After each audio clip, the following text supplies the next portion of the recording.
মোফাজ্জল হোসেন চৌধুরী মায়া আওয়ামী লীগ সরকারের আমলে যাকে বলা হতো রাজনৈতিক গডফাদার। বিশেষ করে 2014 সালের নির্বাচনের আগে বিএনপির ডাকা মার্চ ফর ডেমোক্রেসি কর্মসূচিকে রুখে দিতে বিশেষ ভূমিকা রেখেছিলেন আওয়ামী লীগের প্রেসিডিয়াম সদস্য তথা চাঁদপুর 2 আসনের সাবেক সংসদ সদস্য মায়া চৌধুরী। সরকার পতনের পর সবার মুখে ঘুরে ফিরে একটাই প্রশ্ন, মায়া চৌধুরী এখন কোথায়?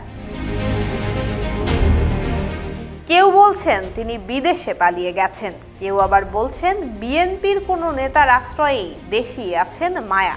তবে এসব রহস্যের জট খুলতে হলে জানতে হবে কি আছে মায়া চৌধুরীর আমলনামায়।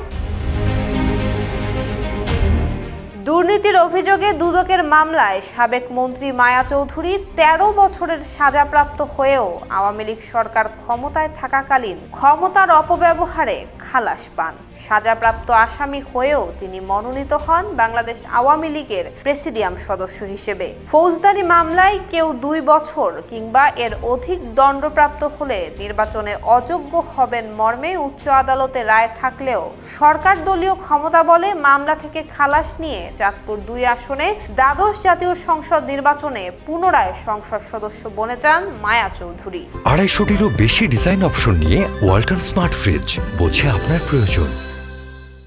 2014 থেকে 2019 সাল পর্যন্ত দুর্যোগ ব্যবস্থাপনা এবং ত্রাণ মন্ত্রণালয়ের মন্ত্রী হিসেবে দায়িত্ব পালন করেছেন মায়া চৌধুরী। মন্ত্রিত্ব পেয়ে তিনি দুর্যোগ ব্যবস্থাপনা এবং ত্রাণ মন্ত্রণালয়ে নিজের আধিপত্য বিস্তার করে চালান অসহনীয় মাত্রার দুর্নীতি এবং লুটপাট, গড়ে তোলেন অবৈধ সম্পদের পাহাড়। মায়া চৌধুরীর সংসদীয় আসন চাঁদপুর 2 এর মানুষগুলো ছিল তার পরিবারের কাছে জিম্মি। সাধারণ মানুষের জমি দখল থেকে শুরু করে চাঁদাবাজি, হত্যা, গুম, এমনকি অপহরণের অভিযোগও রয়েছে মায়ার বিরুদ্ধে। জানা যায় 2 কোটিতে উপজেলা চেয়ারম্যান এবং 1 কোটিতে ইউপি চেয়ারম্যান বানাতেন মায়া চৌধুরী। এছাড়াও দলীয় পদ পদবি বিক্রির বিস্তর অভিযোগ রয়েছে তার বিরুদ্ধে। মায়া তার নির্বাচনী এলাকা মতলব উত্তর দক্ষিণে তার এবং তার পরিবারের একক আধিপত্য বিস্তারের জন্য ভিন্ন রাজনৈতিক দলীয় বিএনপি জামায়াতের নেতাকর্মীদের মামলা দিয়ে কোণঠাসা করে রাখতেন। অভিযোগ রয়েছে চাঁদপুরের মেঘনা নদীতে অবৈধভাবে বালু উত্তোলনের যে সিন্ডিকেট রয়েছে তার মূল হোতা সাবেক শিক্ষামন্ত্রী দীপুমণি এবং মায়া চৌধুরী।